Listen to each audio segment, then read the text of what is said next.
Подготовка к отопительному сезону, проверка ТЭЦ столицы, страховать объекты от пожаров. На общественное обсуждение вынесен соответствующий проект закона.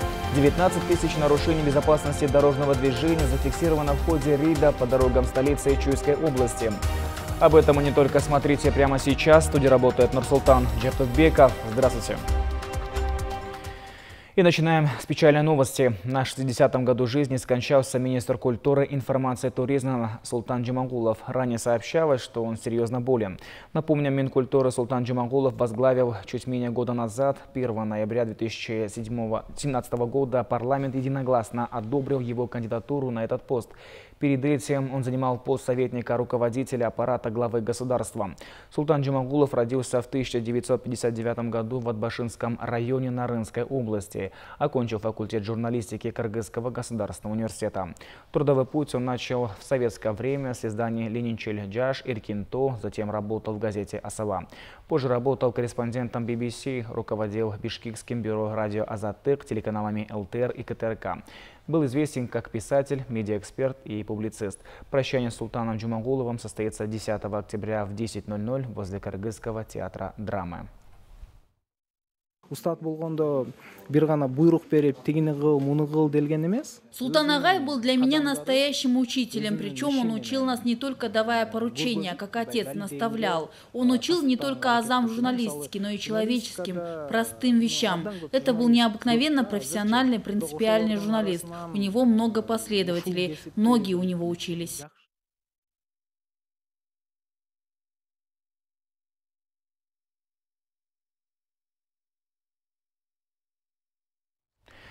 Учебную противоаварийную тренировку в случае возникновения нештатной ситуации провел персонал ТЭЦ Бишкека. Были отработаны действия при резком понижении температуры воздуха, а также при снижении уровня воды в диареторах турбинного цеха до аварийного.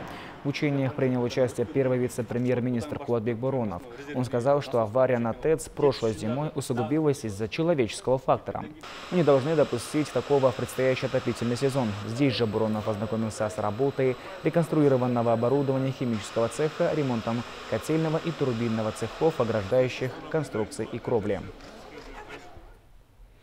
Госфиннадзор намерен обязать владельцев рынков страховать объекты от пожаров. На общественное обсуждение вынесен соответствующий проект закона.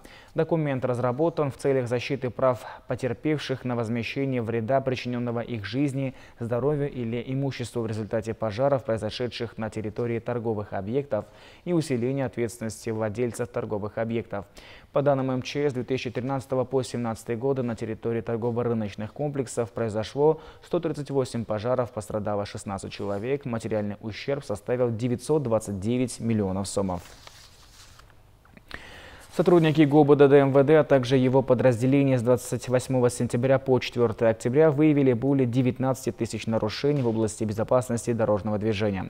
Более 1000 автомашин водворены на штрафстоянку. Больше всего нарушения касались несоблюдения ПДД, вождения в нетрезвом виде и нарушения скоростного режима. Кроме того, около 3500 водителей оштрафованы за нарушение правил пользования телефоном во время управления автомобилем. Премьер Мухаммед Калай Абылгазиев провел совещание, на котором заслушал программу развития туризма на 2018-2022 годы. По его словам, есть положительная динамика. Если 6 лет назад страну посетили около 3 миллионов иностранных граждан, то в прошлом году эта цифра достигла 4,5 миллионов человек. Доля туризма в структуре валового внутреннего продукта составляет 4–5%. В развитых странах этот показатель близок к 20%. Наша задача довести долю туризма к ВВП к 2022 году до 10%, сказал Абылгазиев. Директор департамента туризма Азамат Джаманкулов сообщил, что будет активизирована работа по привлечению туристов в первую очередь из стран, граждане которых являются нашими частыми гостями. Это топ-10 стран, в числе которых Казахстан, Узбекистан, Россия, Таджикистан, Турция, Китай, Индия, США, Южная Корея и Германия. Создать платформу «Активное долголетие». Такая идея возникла у членов Национального комитета парламентариев по народонаселению и развитию Кыргызстана. По их мнению, платформа позволит сделать вклад в создание условий для формирования личной ответственности человека за собственное здоровье, знания и навыков долгой и активной жизни. В круглом столе участвовали депутаты Джогурку Кенеша, представители здравоохранения и гражданского общества. Организаторы предложили представителям академической сети объединиться, чтобы вместе продвигать и развивать концепцию активного долголетия на национальном уровне. Роль и место пожилых людей в нашем обществе надо пересматривать, потому что пожилые люди сейчас в основном в Кыргызстане живут пожилые люди, а миграция в основном молодые люди идут, да?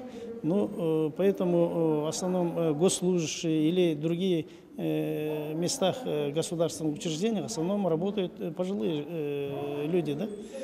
Поэтому мы должны воспользоваться их опытом, их поддерживать, естественно, на уровне государства поддерживать вопросы пенсии, там, вопросы здоровья и так далее. Мы со всех сторон нужно поддерживать пожилых людей.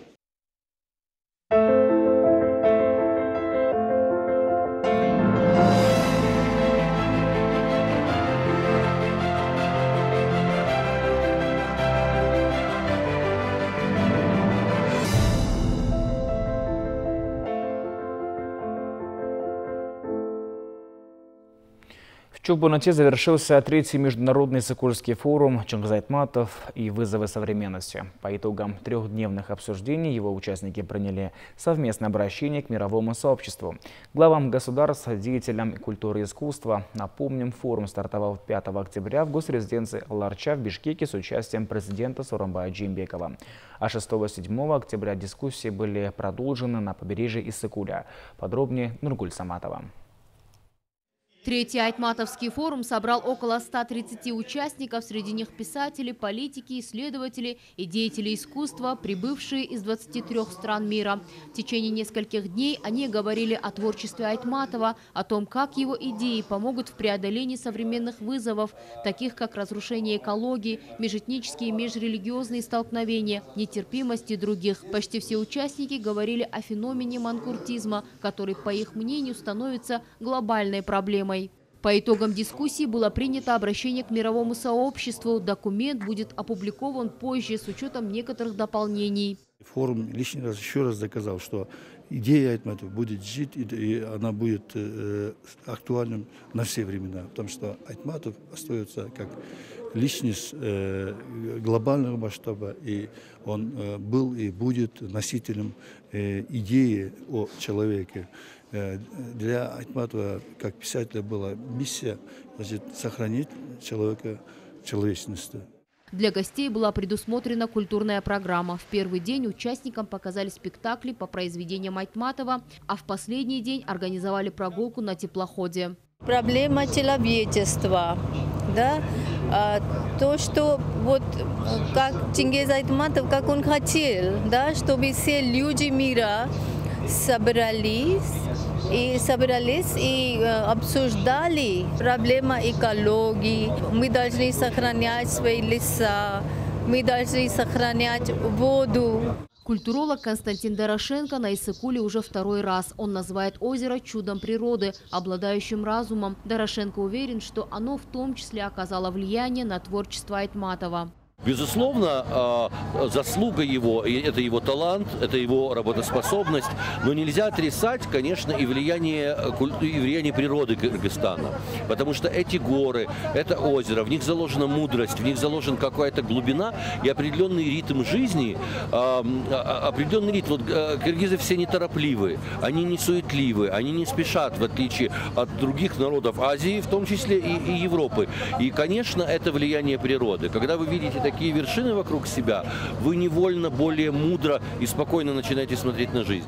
Произведения Чингиза Айтматова относятся к большой литературе. Это означает, что даже спустя десятилетия они не теряют актуальности, говорит Дорошенко. Показательный роман «Тавро Кассандры», 95 год. Его тогда на Западе восприняли гораздо с большим вниманием, чем на постсоветском пространстве. Потому что постсоветский человек в 95 году был занят другими делами.